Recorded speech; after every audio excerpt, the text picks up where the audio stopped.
Assalamualaikum warahmatullahi wabarakatuh. Halo semuanya, perkenalkan kami dari tim Lovers. Saya Tirza Aulia dan dengan rekan saya Yuki Prayoga.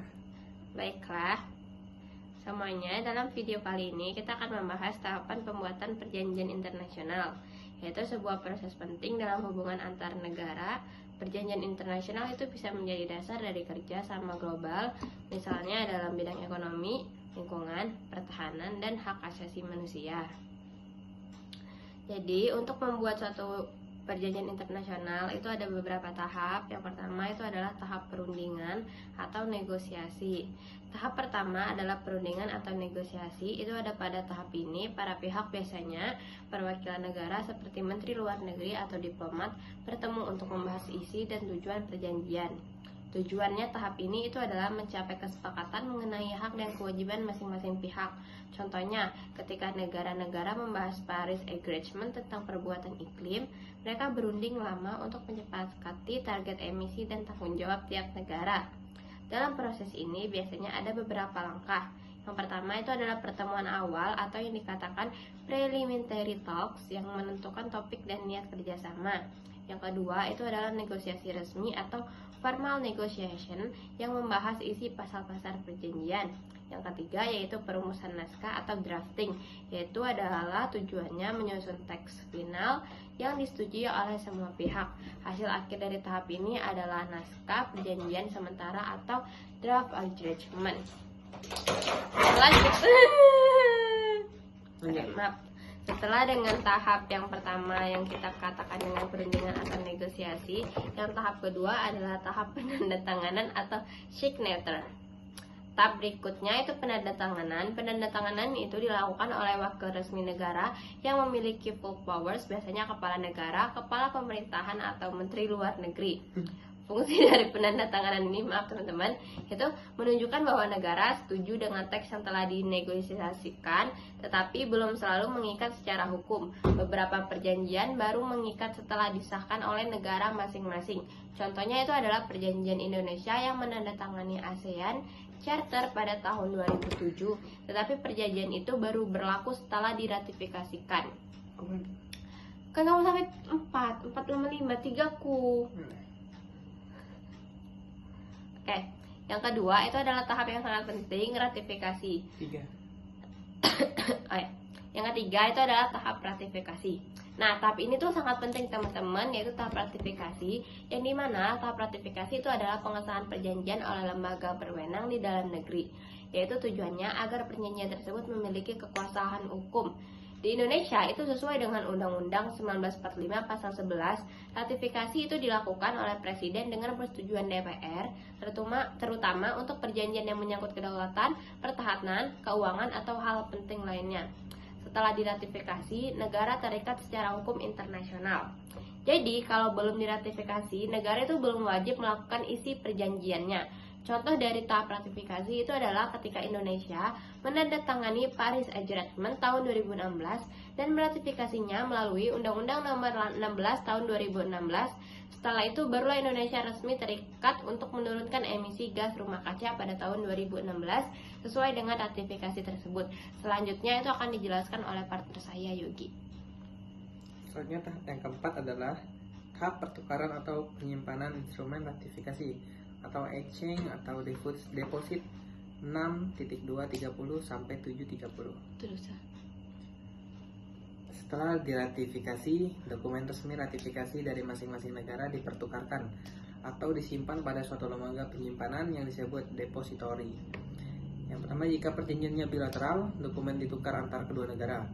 Jika multilateral, dokumen disimpan oleh organisasi internasional seperti PBB atau ASEAN Sekretariat. Tahap ini penting agar ada bukti resmi negara-negara mana yang telah terikat perjanjian tersebut. Selanjutnya, yang kelima, tahap berlaku dan pelaksanaan atau entry into force dan implementation. Setelah semua prosedur selesai, perjanjian akan mulai berlaku. Biasanya ada ketentuan dalam perjanjian yang menyebutkan kapan perjanjian itu berlaku. Misalnya setelah sejumlah negara meratifikasinya. Setelah berlaku, negara wajib yang pertama menyesuaikan hukum nasionalnya, menjalankan kewajiban sesuai isi perjanjian, dan melaporkan pelaksanaannya jika diminta.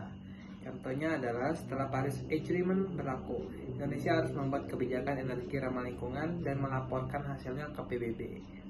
Yang keenam adalah tahap amandemen dan pengakhiran. Dalam praktiknya, perjanjian bisa diubah, diamandemenkan, atau dihentikan atau terminate. Amandemen dilakukan bila para pihak sepakat untuk memperbarui isi perjanjian agar sesuai dengan kondisi baru. Pengakhiran bisa terjadi karena yaitu perjanjian sudah selesai masa berlakunya, tujuannya sudah tercapai, atau ada pelanggaran berat dari suatu pihak. Contohnya perjanjian pertahanan antara dua negara bisa dihentikan jika salah satu pihak menarik diri secara resmi. Jadi, secara singkat, tahapan pembuatan perjanjian internasional meliputi yang pertama perundingan, penandatanganan, ratifikasi, pertukaran penyimpanan instrumen, berlaku dan pelaksanaan, serta amandemen atau pengakhiran. Semua tahapan ini memastikan bahwa kerjasama antar negara dilakukan secara sah, transparan, dan adil menurut hukum.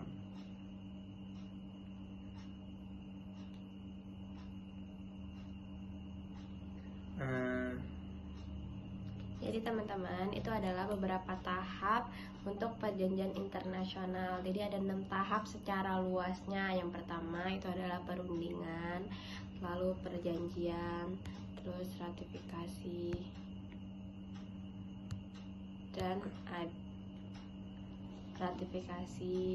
dan ada amandemen juga untuk yang terakhir.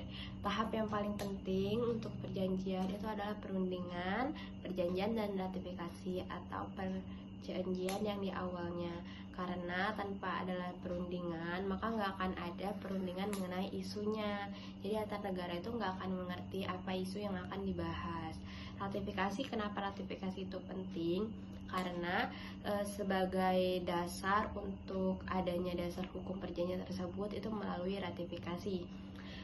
Contohnya seperti Indonesia, jika suatu perjanjian itu belum diratifikasikan oleh suatu negara, maka negara tersebut tidak wajib untuk mengikat diri kepada perjanjian internasional tersebut. Contohnya adalah ketika Indonesia belum meratifikasikan perjanjian tentang Paris Agreement tahun 2016. Contoh lainnya juga adalah ketika Indonesia belum meratifikasikan perjanjian mengenai pengungsi internasional.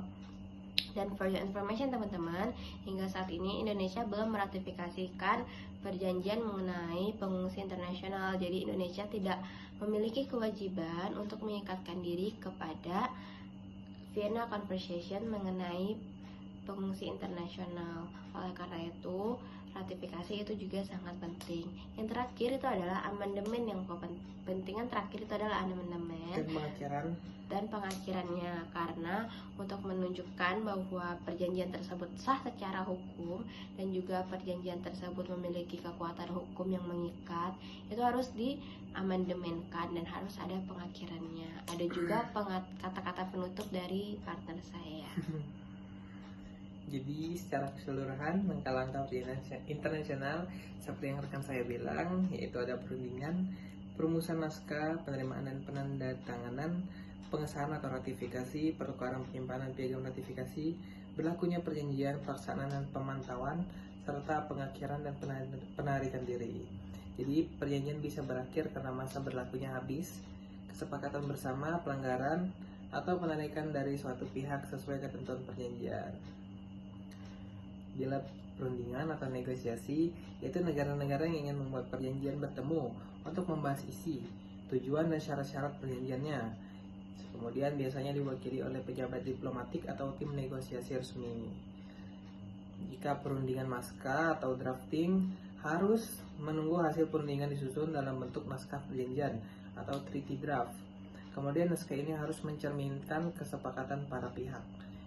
Selanjutnya penerimaan atau penandatanganan ini atau adoption of signature and signature. Setelah semua pihak menyetujui isi naskah, dilakukan penandatanganan. Penandatanganan belum berarti perjanjian berlaku teman-teman, tapi menandakan kesediaan untuk mengikat diri.